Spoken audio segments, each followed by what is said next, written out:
2024 ലോക്സഭാ തെരഞ്ഞെടുപ്പിൽ വ്യാപകമായ കൃത്രിമം നടന്നുവെന്ന് സുപ്രീം കോടതിക്ക് ബോധ്യപ്പെട്ടിരിക്കുന്ന സാഹചര്യമാണ് ഇപ്പോൾ വന്നിരിക്കുന്നത്.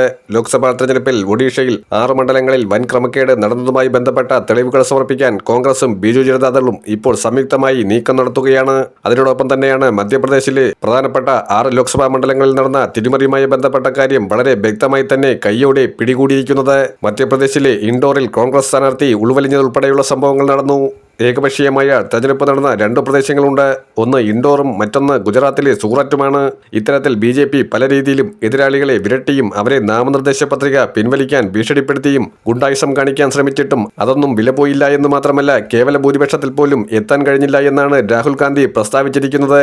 സുപ്രീം കോടതിക്ക് മുൻപാകെ 12 MPമാരുടെ അയോഗ്യത അടിയന്തരമായി ഉറപ്പുവരുത്താൻ വേണ്ടിയുള്ള നീക്കമാണ് ഇപ്പോൾ പ്രതിപക്ഷം നടത്തുന്നത്.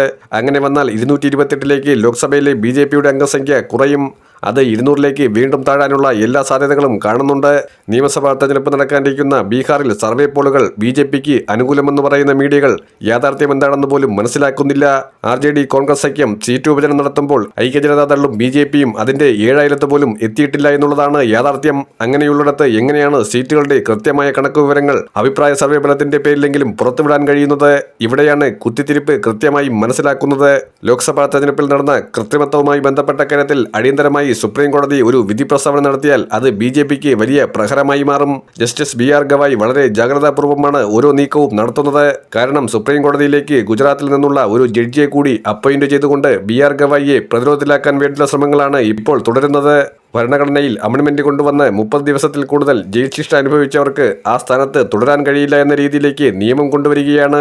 ഹേമന്ത് സോറനെയും അതുപോലെ തന്നെ കോൺഗ്രസിനെയും സഖ്യകക്ഷികളെയുമൊക്കെ കൃത്യമായി കള്ളക്കേസിൽ കുടുക്കി ടാർഗറ്റ് ചെയ്യാനുള്ള BJPയുടെ ശ്രമകരമായ നീക്കമാണ് ഇതിലൂടെ വ്യക്തമാകുന്നത്. അത്തരത്തിൽ മരപ്പാവകളായി എൻഫോഴ്സ്മെന്റും NIAയും CBIയും ഒക്കെ കേന്ദ്ര സർക്കാരിന്റെ കീഴിൽ നിർത്തിയിട്ടുണ്ട്. അവരെ വ്യക്തമായി അന്വേഷണം നടത്താനോ പ്രവർത്തനം നടത്താനോ അനുവദിക്കാത്ത നീക്കമാണെങ്കിൽ സ്വാഭാവികമായും ഇതും ഇതിനപ്പുറവും സംഭവിക്കും. എന്നാൽ സുപ്രീം കോടതിയിൽ മാത്രമാണ് ഈ രാജ്യത്തെ പ്രതിപക്ഷത്തിനായിരുന്നാലും ജനങ്ങൾക്കായിരുന്നാലും അന്തിമനീതി ലഭിക്കുമെന്ന ഒരേ ഒരു വിശ്വാസം ഇപ്പോഴുമുള്ളത്. ടീച്ചറെ, ഓണത്തിന് സമ്മാനമായിട്ടൊരു വാഷിംഗ് മെഷീൻ കിട്ടിയല്ലോ. വലിയ ലക്ക.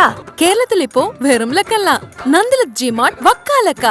നന്ദിലക് ജിമാർട്ടിൽ നിന്നും പർച്ചേസ് ചെയ്യൂ. വക്കാലക്ക ഓഫർ നറുക്കെടുപ്പിലൂടെ ബമ്പർ സമ്മാനമായി ഒരു സ്റ്റുഡിയോ അപ്പാർട്ട്മെന്റും 5 ഹ്യുണ്ടായി എസ്റ്റർ കാറുകളും ഒപ്പം 100 വീതം LED TVകൾ, റെഫ്രിജറേറ്ററുകൾ, വാഷിംഗ് മെഷീനുകൾ കൂടാതെ കോടിക്കണക്കിന് രൂപയുടെ ഡിസ്കൗണ്ടും കൈനിറയെ സമ്മാനങ്ങളും. ഗൃഹോപകരണങ്ങൾക്ക് 70% വരെ ഡിസ്കൗണ്ടും.